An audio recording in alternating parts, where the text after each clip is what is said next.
Buenos días. De nuevo estamos en el Campus Juste 2015 en el marco de una de las conferencias y cursos más interesantes que se están organizando en España en este momento, diría yo, y que tiene que ver con la religión en la Europa en el siglo XXI.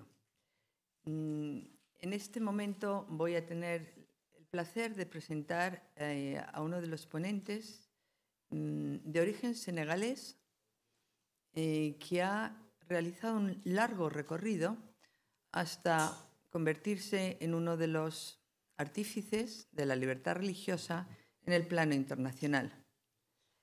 Yo quisiera explicar lo que significa esto, pero sus palabras van a ser mucho más elocuentes que las mías. Él está al frente de una ONG, Asociación No Gubernamental, que defiende la libertad de religión y creencia. Y son muchos años los que avalan a esta International Religious Liberty Association en el plano internacional, cuya fundadora fue Eleanor Roosevelt, y que tiene a lo largo de la historia europea y americana un largo recorrido. Son muchos los aspectos, las conferencias, los congresos. Tiene un equipo, un think tank, como dicen ellos, tiene un equipo de pensamiento, un equipo de ideas que desarrolla posibilidades de cómo trasladar el mensaje de la libertad, el significado de la libertad de religión y creencia en contextos de posconflicto, en contextos de conflicto. Por lo tanto, yo le voy a dar las gracias en inglés en 2 o 3 palabras, porque sé lo que significa dejar muchos otros temas. Él viene de Londres, de una reunión muy importante de la Christian World Communion, donde tiene un papel relevante como secretario general de la misma y ha tenido la bondad de dedicar parte de su tiempo a nosotros en el día de hoy. Thank you, Ganun, because we appreciate Gracias, Ganun. your coming to Spain. Agradecemos mucho que hayas venido aquí a España y sobre todo a Juste. Sabemos que tienes muchos compromisos y que tienes una vida muy ocupada, diría yo, pero necesitamos tu mensaje en Europa y por eso queríamos que vinieras a Juste. Muchas gracias por estar aquí con nosotros. Muchas gracias, Rosa María. Gracias por esta ocasión de conocer nuevas caras. Estoy encantado también de ver a Jaime, Rosell. Coincidimos en California hace poco, así que insisto que estoy encantado de que se me haya invitado. Siempre estupendo y una alegría el estar aquí ante una nueva audiencia. He estado muy interesado de lo que he venido, por lo que he venido oyendo y también las intervenciones previas. Es un debate muy rico y estoy encantado. Pido disculpas por hablar en inglés. Quiero hablar español, pero yo no puedo. Yo comprendo mucho, pero yo no hablo bien. Okay. So I'm sorry for that. Maybe next time. Lo lamento, a lo mejor la próxima vez aprenderé más de aquí a la próxima vez y entonces me arriesgaré a hablar en español. Me gustaría abordar aquí la cuestión de las Naciones Unidas. Voy a hablar de la ONU y compartiré con ustedes el papel y las funciones de las ONG en concreto. Y después me centraré un poco más en los motivos y la base de la Asociación Internacional de Libertad Religiosa. Voy a dividir mi intervención en 3 secciones. Primero, seguramente lo verán de una manera fácil en lo que respecta al inglés. La primera es una descripción de las Naciones Unidas, qué son, cuáles son sus pilares, sus valores que han llegado a un consenso internacional. En segundo lugar, el papel y las funciones principales de las ONG, que parecen representar un papel vital para garantizar el cumplimiento de las obligaciones de los organismos y agentes estatales. En tercer lugar, me centraré en uno de los derechos humanos universales, una de las libertades fundamentales, la de libertad de religión o de credo, como se llama en las Naciones Unidas, lo que incluye también la libertad de no creer o de no pertenecer a ninguna institución religiosa ni sistema filosófico. Quizás ponga de relieve los valores que parecen importar y motivar a la gente y a las naciones a trabajar conjuntamente para hacer del mundo un lugar mejor. Voy a empezar inmediatamente con las Naciones Unidas. ¿Qué son? Antes de mostrarles, piensen en un edificio, una casa, sostenida por pilares. Pues en la ONU tenemos 3 pilares fundamentales. El primero es la paz y la seguridad.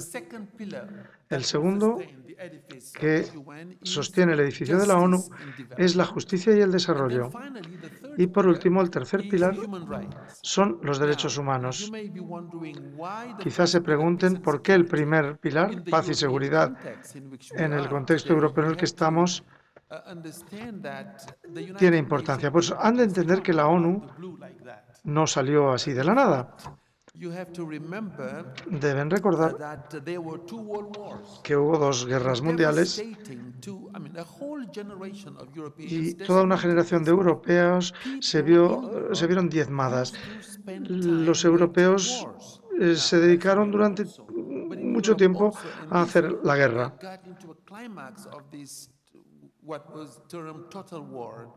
Incluso la guerra total y devastadora. Murió mucha gente. Y entonces las naciones empezaron a plantearse, pues a lo mejor en vez de hacer guerras, ¿por qué no empezamos a construir la paz? Esta fue la idea inicial para que empezaran las Naciones Unidas, que empezaron a decir, bueno, pues en vez de guerras, y no voy a referirme a la historia, la guerra de los 30 años, etcétera, etcétera, no vamos a revisar eso, pero me limito solo a las 2 guerras mundiales y después algunos países pasaron por 2 ocupaciones, Francia, por ejemplo. Así que en vez de hacer guerras, las naciones decidieron, bueno, pues hagamos la paz. Y ese es el primer pilar. Pronto se dieron cuenta de que no se puede construir la paz y tener la seguridad sin otro componente que se convirtió en el segundo pilar, la justicia. ¿Y cómo se negocia la justicia? La justicia tiene que ir acompañada del reparto de recursos y, por tanto, el desarrollo, que se convirtió en un componente clave. No obstante, el desarrollo no es una ideología, sino un desarrollo relacionado con la gente real. Es más fácil defender a las instituciones ideológicas desde un punto de vista ideológico, pero es más difícil defender a la gente. El garantizar, y de ahí el tercer pilar, los derechos humanos. Pero incluso este pilar se puede dividir en 3 pilares. El primero sería la libertad individual. La gente tiene que disfrutar de la autonomía, de la libre determinación, de la libertad individual. Para que haya libertad tiene que haber un componente esencial, que es la igualdad. Es sumamente difícil y prácticamente no existe en ningún lugar. Ese tercer pilar, derechos humanos, decía que estaba dividido en 3, libertad individual, segundo, la igualdad, y el tercero, la vida en dignidad, el concepto de la dignidad.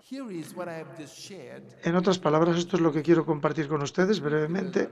Los 3 pilares, paz y seguridad, justicia y desarrollo y derechos humanos en cuanto a libertad individual, igualdad personal y dignidad humana. Estos valores sostienen todo el edificio de la ONU.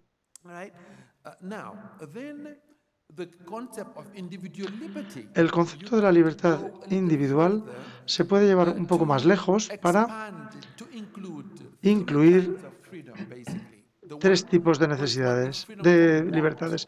La primera, la libertad en cuanto a no tener necesidades. Se ha de tener suficiente para vivir dignamente. Es decir, no se ha de padecer faltas. Libertad de miedo. Cuando hay guerra, y piensen en los coptos en Egipto, la comunidad copta en Egipto. Millones que viven con miedo porque les puede pasar cualquier cosa. La libertad de miedo se convirtió en algo importante en la jerga de las Naciones Unidas cuando hablamos de los derechos humanos. Y después tenemos la libertad, aparte de estar libre de necesidades, libre de miedo, también la libertad de dignidad, de vivir en dignidad, es decir, que sea alguien que se tiene en cuenta, no alguien que se puede descartar así como así o que se puede utilizar como un objeto. Y simplemente les recuerdo quizás una de las ideas básicas en la filosofía de Kant y el cimiento de la moral, cuando dice que un ser humano no debe usarse como un medio para llegar a un fin. Es un concepto muy importante.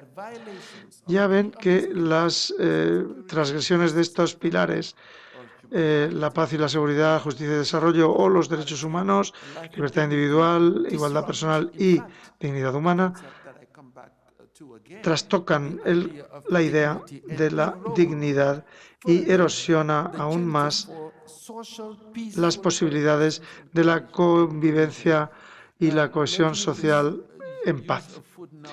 Voy a usar una pequeña nota a pie de página para felicitarles y estoy pensando en la Academia Europea de Juste por lo que están haciendo, puesto que esto va más allá del aprendizaje o de un entorno de aprendizaje, sino la construcción de la humanidad.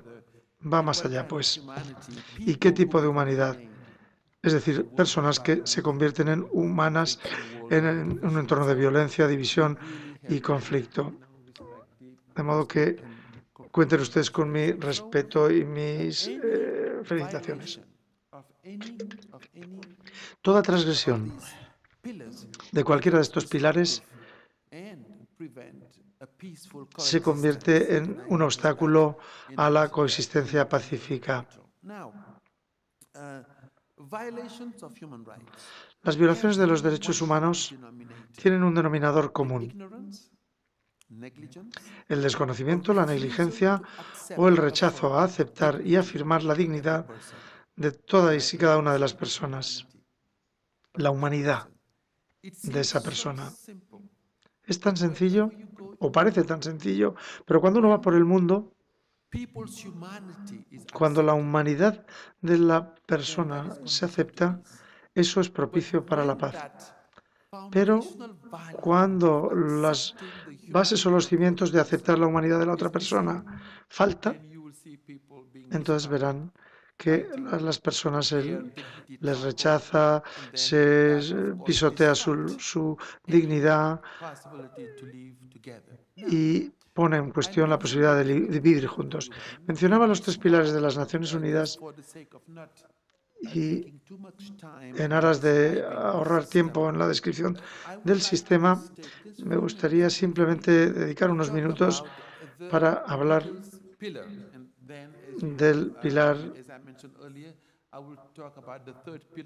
del medio y hablaré luego del tercero de los pilares y me centraré en la libertad religiosa. Pero el segundo pilar es importante: justicia y desarrollo. En torno al año 99, las naciones decidieron asignar una cantidad importante de dinero para llevar a cabo los objetivos de desarrollo del milenio. Había 8 objetivos de desarrollo del milenio. Ya digo que no me voy a extender mucho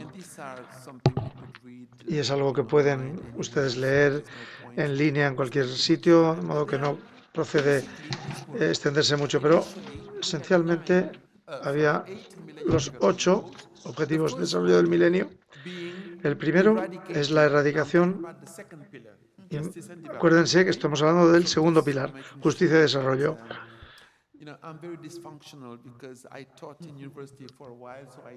Soy un poco repetitivo porque he enseñado en la universidad y trato de que van siguiendo mi razonamiento. Digo, el primero de estos objetivos es erradicar la pobreza extrema y el hambre. El segundo es lograr educación primaria universal. Fíjense, millones de niños no llegan a la escuela hoy. Promover la igualdad de género y potenciar a la mujer es muy importante. En algunos países se han hecho enormes progresos, pero en otros lugares es horrible lo que pasa con las mujeres en particular. No es necesario hablar de lo que Daesh está haciendo en cuanto a la esclavitud, etc. La reducción de la mortalidad infantil, mejorar la salud de las madres, luchar contra el VIH, SIDA, el paludismo y otras enfermedades, garantizar la sostenibilidad ambiental. Que cuando pensamos de la encíclica del Papa Francisco y cómo aborda esta cuestión, viendo una nueva etapa del mundo en cuanto al medio ambiente, me parece que esto es notable. Y después desarrollar una asociación mundial para el desarrollo. Estos objetivos iban acompañados por metas. También podría dedicarme ampliamente a esto, pero no tiene sentido, salvo decir me voy a centrar solo en el primero de los objetivos, erradicar la pobreza extrema y el hambre. La primera era reducir a la mitad entre 1990 y 2015, el año en el que estamos, la proporción de las personas cuyos ingresos son menos de $1 diario. Cuando hablamos de los objetivos de desarrollo del milenio, había metas, y esto podría llevarme una conferencia entera. ¿Dónde estamos?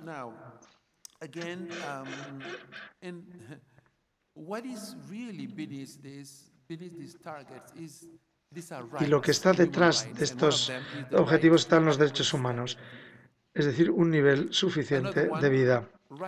Otro, el derecho al trabajo, el derecho a la alimentación, el derecho a la educación, el derecho a la vida. Fíjense cuando piensen en eso, naturalmente los derechos de la mujer, y pido disculpas por tener que pasar así rápidamente sobre esto, pero son rasgos que pueden ver en Google en cualquier momento, así que no tiene sentido que nos extendamos en esto, así que paso adelante. Derecho a la salud, naturalmente.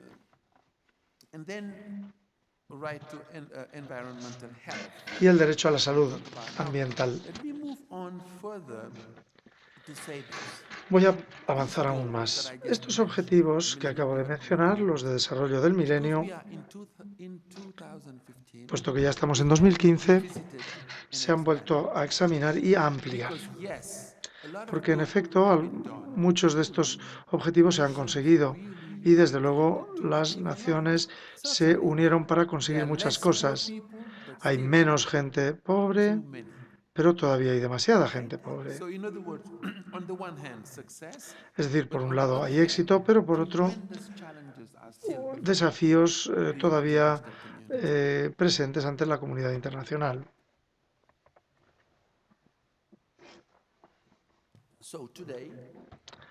Así que hoy las Naciones Unidas se centran en lo que se llaman ahora los Objetivos de Desarrollo Sostenible. Y hay 17, nada menos. Se trata de una remodelación de esos objetivos de desarrollo del milenio y una ampliación de los mismos, lo que quiere decir reflexionar de una manera más profunda sobre cómo estos objetivos se pueden refinar un poco. Una vez más, aquí pueden ver poner fin a la pobreza en todas sus formas, en todos los lugares. No solo la pobreza extrema y el hambre, sino ampliarla a poner fin a la pobreza en todas sus formas, en todos los lugares. Poner fin al hambre, lograr la seguridad alimentaria, garantizar una vida sana. El 5, lograr la igualdad de género, potenciar a las mujeres y a las niñas. Es decir, una dimensión más que se añade, porque en muchas zonas las niñas no tienen derechos de ninguna clase.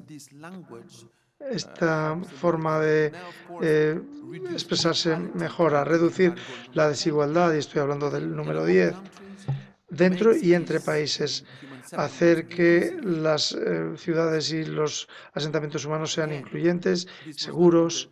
Esto tampoco aparecía en los Objetivos de Desarrollo del Milenio, pero ahora se habla de las ciudades que sean incluyentes por el tema de la discriminación en particular. Que sean seguras, que sean flexibles y resistentes y sostenibles. Garantizar unas pautas de producción y de consumo sostenibles. El cambio climático está ahí. Y el 15, proteger los ecosistemas, etc.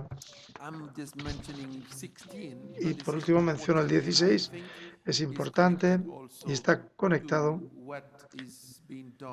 con lo que se hace en esta institución aquí y ahora, promover sociedades incluyentes y pacíficas para el desarrollo sostenible, brindar acceso a la justicia para todos y construir instituciones eficaces que rindan cuentas e incluyentes a todos los niveles.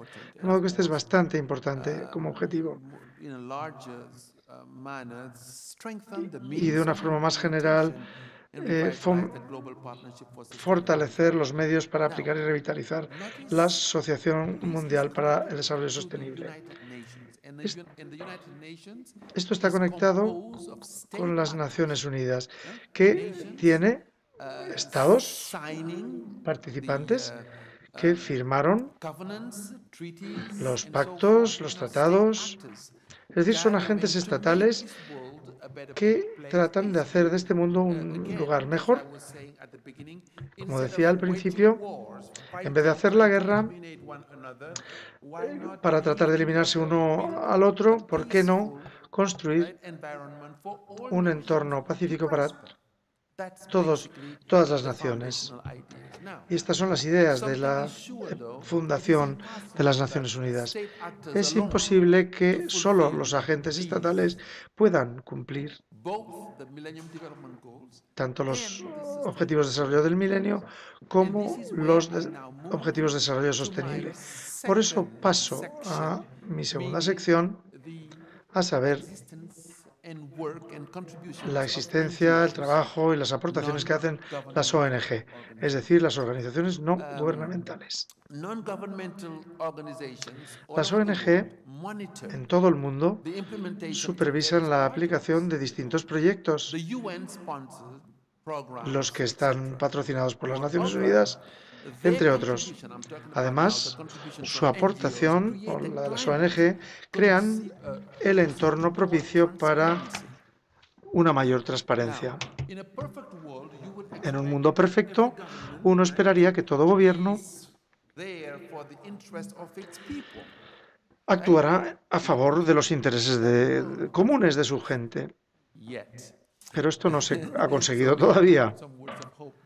Así que quizás haya que lanzar aquí una llamada a la esperanza, pero en todo caso todos los gobiernos tienen que ser responsables y rendir cuentas a su pueblo.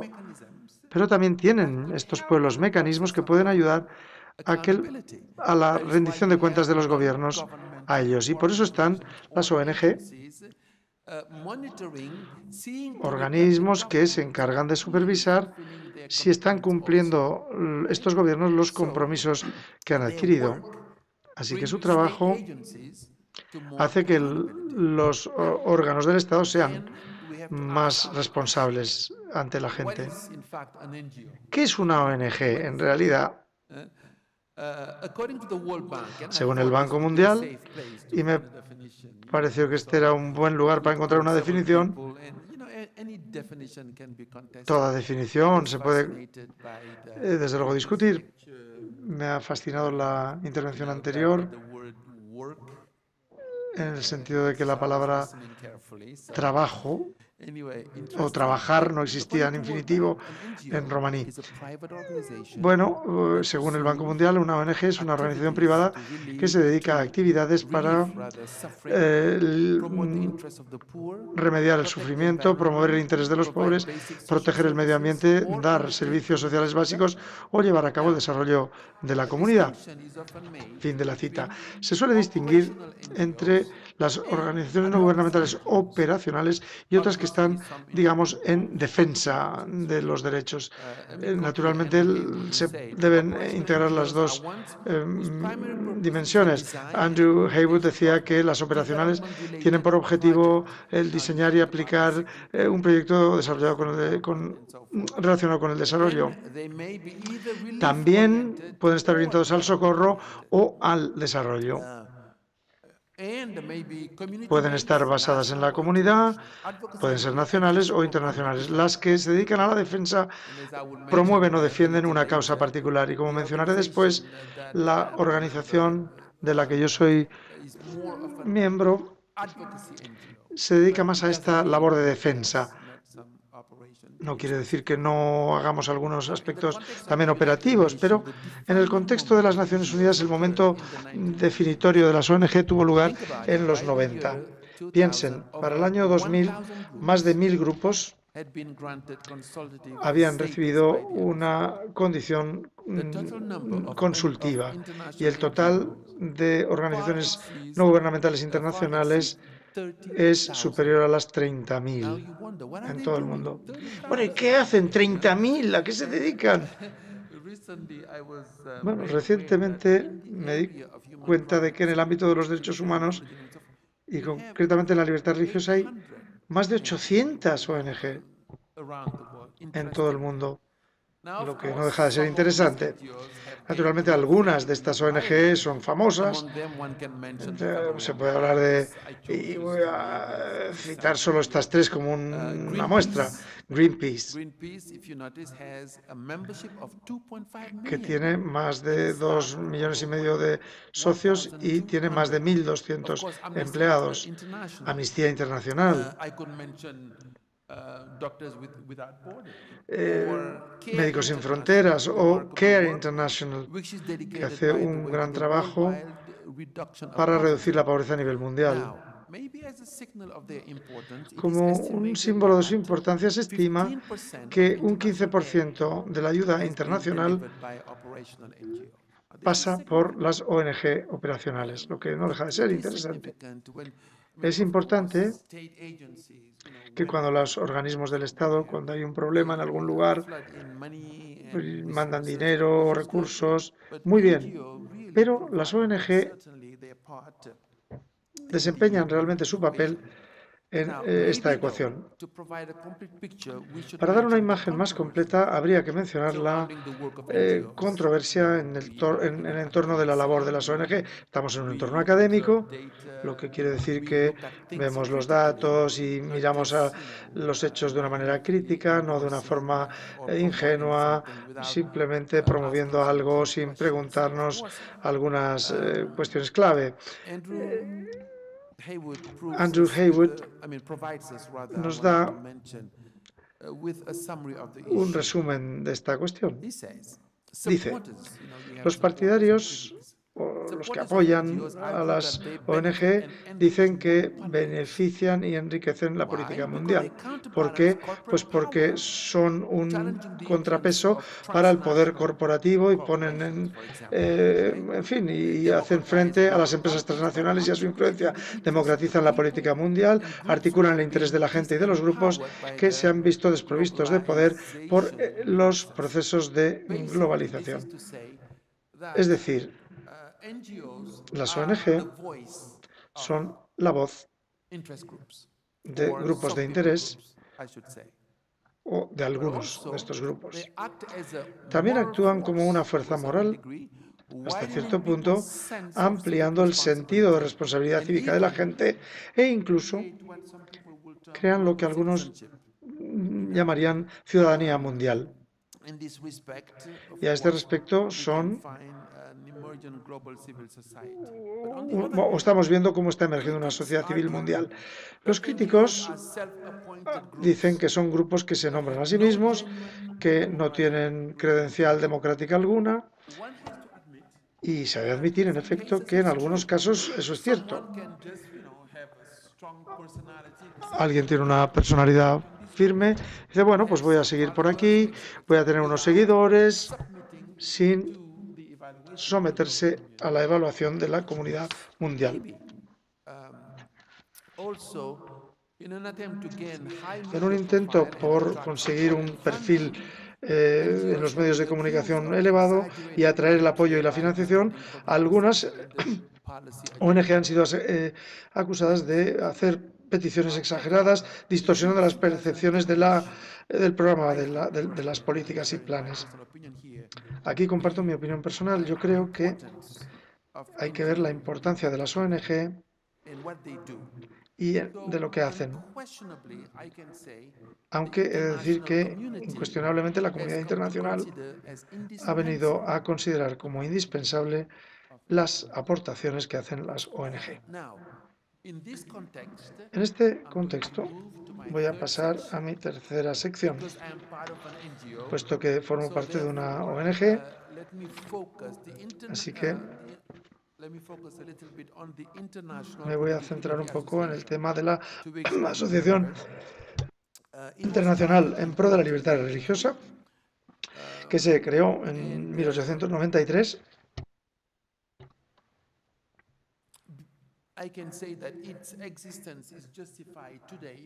Y su existencia está todavía más justificada que antes. Y lo digo por lo siguiente. La libertad religiosa está amenazada hoy. ¿Por qué? Enseguida llego a eso. Mi asociación es la organización de defensa de la libertad religiosa más antigua del mundo. Promueve la libertad de credo para todas las personas, independientemente de cuál sea su fe. Tiene una condición de organización no gubernamental en las Naciones Unidas, acreditada por el ECOSOC, el Consejo Económico y Social, junto con las reuniones anuales de los expertos. No voy a entrar en detalle aquí, pero si tienen preguntas puedo volver sobre ello. La Asociación Internacional para la Defensa de la Libertad Religiosa patrocina festivales por la libertad religiosa, foros y un congreso mundial cada 5 años, donde se reúnen expertos, gente de la práctica jurídica, funcionarios del gobierno y defensores de derechos humanos. ¿Por qué centrarnos en la libertad religiosa? ¿Por qué no en otra cosa? Pues hoy el debate sobre la libertad religiosa en Estados Unidos en particular está dominado por las percepciones que tienen que ver con casos como el de Kim Davis. No sé si lo oyeron sobre un funcionario que se negó a dar licencias a parejas del mismo sexo. Y por eso la conversación sobre la libertad religiosa ahora se ha cooptado por las agendas políticas en los Estados Unidos. En los medios de comunicación también se define como el derecho a no participar en ninguna forma de matrimonios del mismo sexo o el derecho de no pagar seguros que cubran ninguna parte del proceso de aborto o de anticoncepción. pero hay más en cuanto a la libertad religiosa de lo que se ve. Y es porque es parte de una serie de conjunto de libertades. En la comunidad de derechos humanos y sobre todo en las Naciones Unidas es un hecho aceptado que todos, y esto es algo muy importante, todos los derechos humanos están interrelacionados, son interdependientes y son indivisibles. Interdependent and indivisible. Actually, the immediate consequence of this is that I cannot just say, oh, this is my area of focus, I don't care about the rights. That would Muchos no me interesan. the very cause that I'm defending. Why? Because the rights are, Los derechos están, como he dicho, interrelacionados, interdependientes e indivisibles, y tenemos que tenerlo en cuenta. Lo mismo cabe decir sobre todas las libertades. Están interrelacionadas, son interdependientes y son indivisibles. Por consiguiente, la libertad de conciencia, de pensamiento, de elección, de expresión, de concentración, todo ello está interrelacionado. Quisiera ahora pues centrarme, puesto que es mi esfera de trabajo, en la libertad de religión. Hay un reconocimiento amplio de esta religión, no cabe duda de ello. Brevemente, la libertad de religión se reconoce explícitamente en el derecho internacional a través de la Carta de las Naciones Unidas, evidentemente, el Pacto Internacional de Derechos Civiles y Políticos, los acuerdos de Helsinki, la Declaración sobre la eliminación de todas las formas. Repito, la Declaración sobre la eliminación de todas las formas de intolerancia y discriminación basadas en la religión o las creencias, la Convención Europea para la Protección de los Derechos Humanos y las Libertades Fundamentales. Y anteriormente hablé de que estos tres pilares que mencioné, la paz y la seguridad, etcétera, etcétera, todo está interrelacionado con la idea de la libertad. Y esto es el soporte de todos los pilares del sistema, ya hablamos de la paz o de lo que hablemos. El relator de las Naciones Unidas sobre la libertad de religión o creencias, en la actualidad, en este momento mismo, está haciendo una presentación en Nueva York,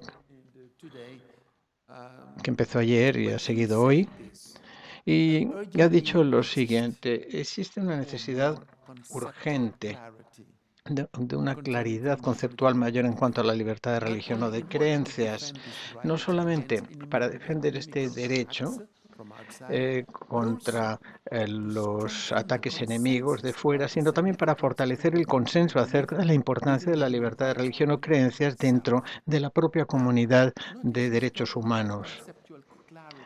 Se está hablando pues de claridad conceptual. Este es el problema que ahora se da en los Estados Unidos. Hay una percepción equivocada y una reducción de la comprensión de lo que es la libertad religiosa.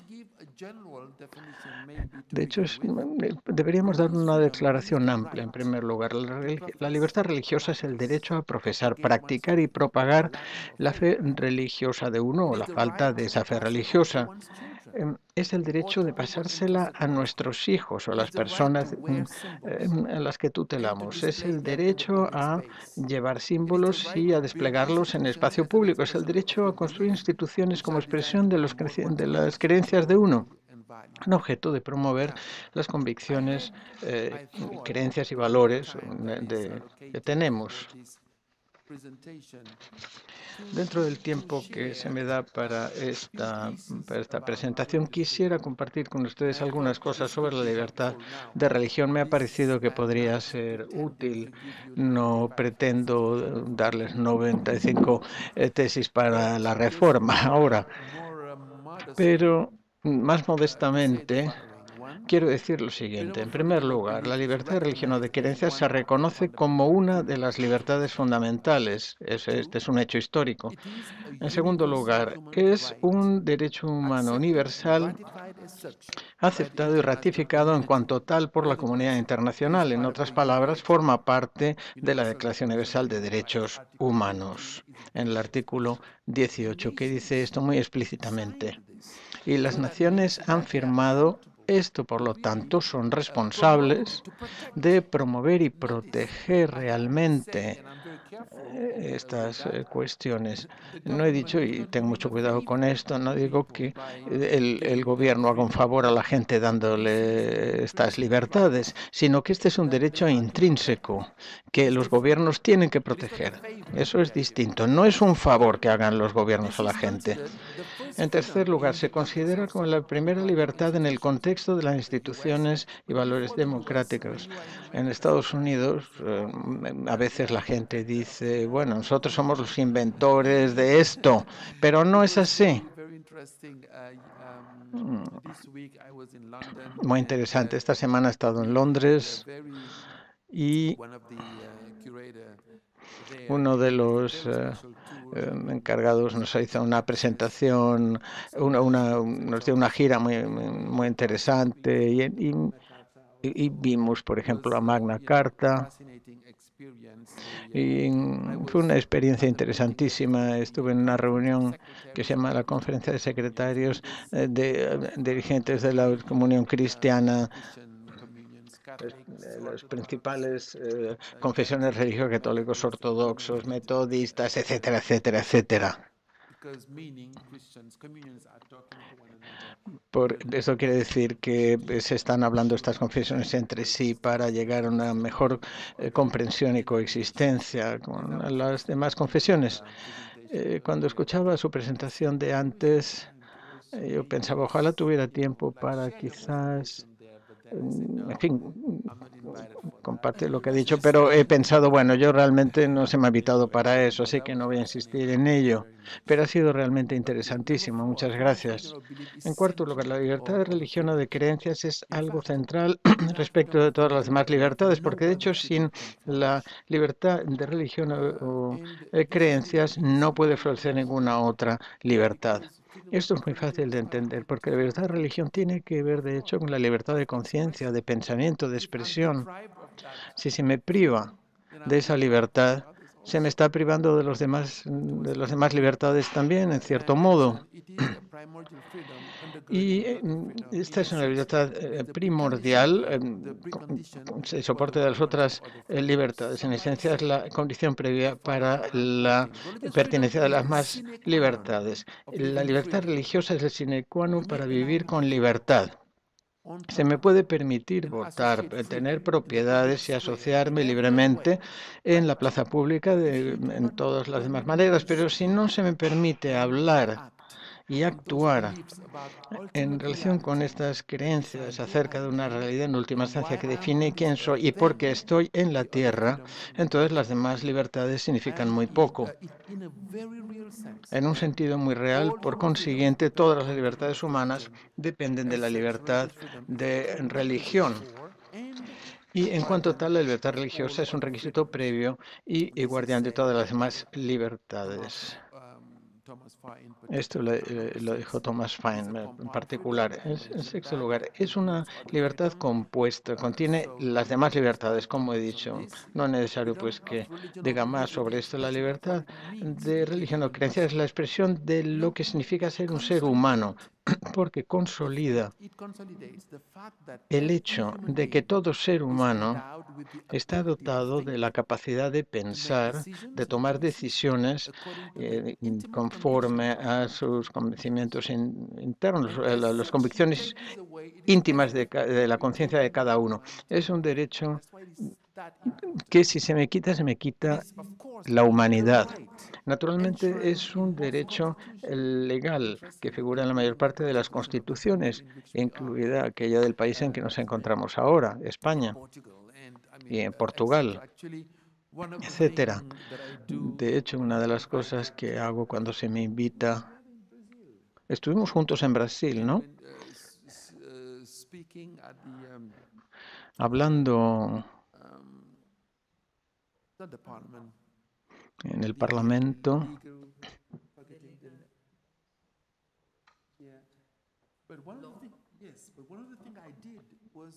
Sí, una de las cosas que hice básicamente es que me referí a la Constitución.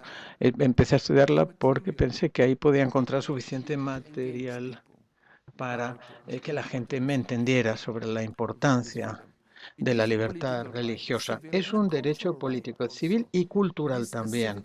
Es una responsabilidad cívica. Puedo decir que la libertad de religión ahora, y permítanme que mencione esto en este contexto, es importante.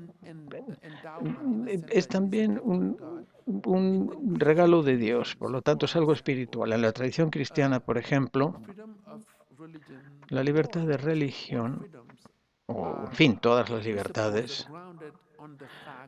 se presupone que se basan en el hecho de que los humanos han sido creados a imagen de Dios y que la libertad y la dignidad humana encuentra ahí precisamente una justificación en esta realidad en la de que los humanos son importantes porque fueron creados a imagen de Dios y que por lo tanto los humanos son sagrados. Naturalmente, la gente habitualmente respeta más las catedrales, los templos, las sinagogas, las iglesias, etcétera, etcétera.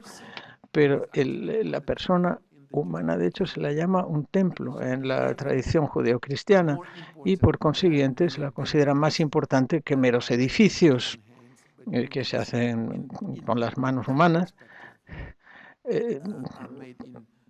Pero en esa perspectiva las personas se hicieron una imagen de Dios. También en la tradición musulmana, en el Corán, muy claramente se especifica que Dios dotó a los humanos de dignidad humana.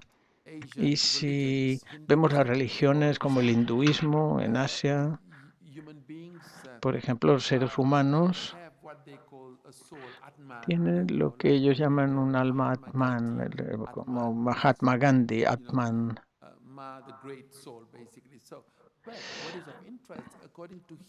Lo que es interesante desde el punto de vista de la concepción del mundo de los hinduistas es que el alma, el Atman, está conectado con el Brahma definitivo.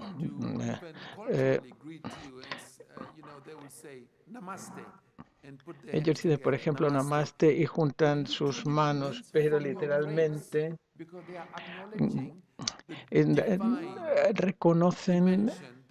están reconociendo que hay una dimensión divina en el ser humano. Todo esto es para decir que las religiones reconocen la importancia de la dignidad humana.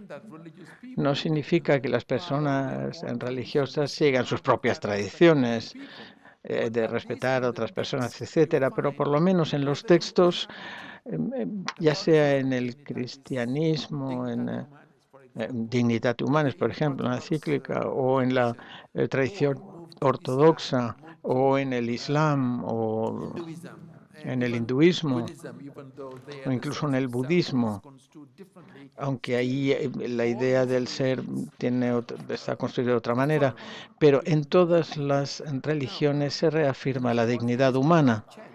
Y naturalmente no es por casualidad, por lo que las Naciones Unidas en particular, este es un punto de concentración. De hecho, nos reunimos con el secretario general de las Naciones Unidas en abril y debatiendo la cuestión de la Alianza de Civilizaciones.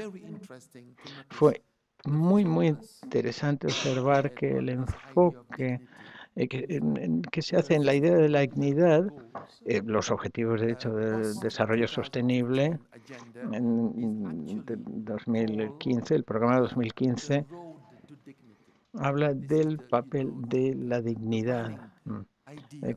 Esta es la idea fundamental que se utiliza.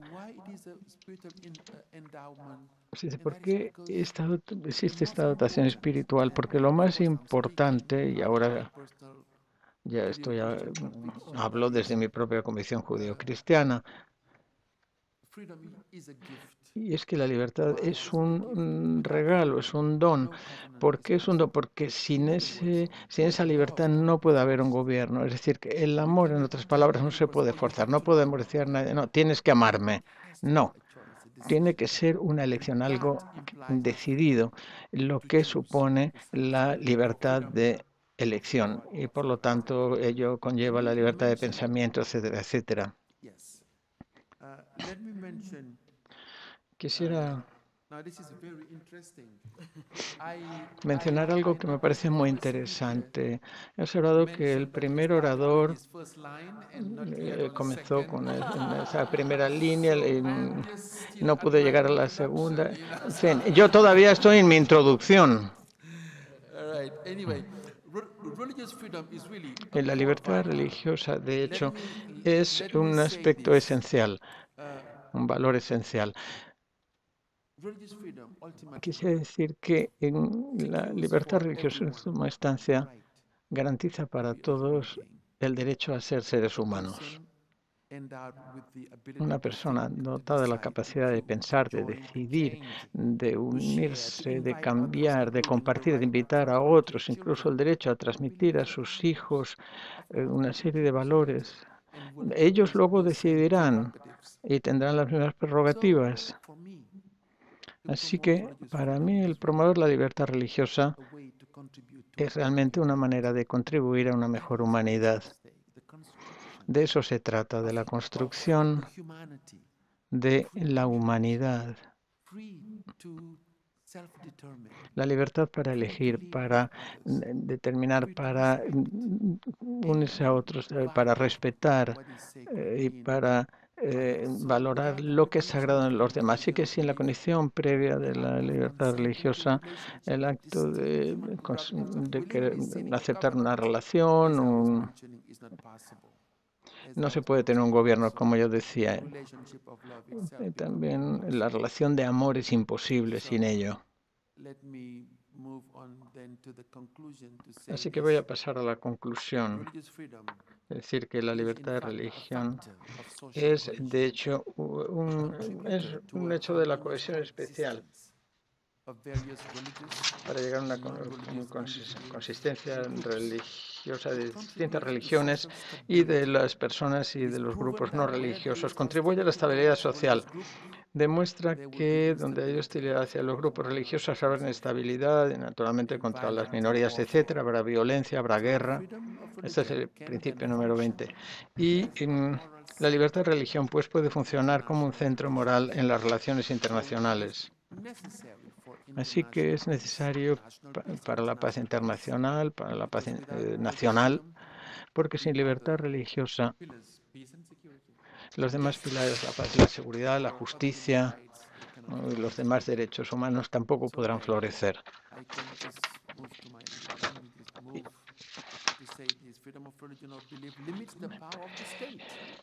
Hay que ver que la libertad religiosa o de creencia limita el poder del Estado y del gobierno sobre la gente. Es un antídoto para los regímenes totalitarios. La monarquía absoluta da una plataforma contra los abusos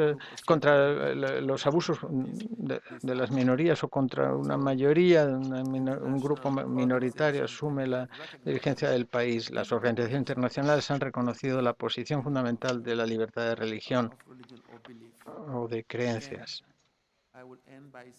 Y terminaré diciendo lo siguiente, que la libertad religiosa contribuye a lo que significa ser humano, se basa en la dignidad humana, viene motivado por el amor de Dios. Así que para mí el promover la libertad religiosa es una manera de participar en lo que hace que los humanos sean humanos. Muchas gracias.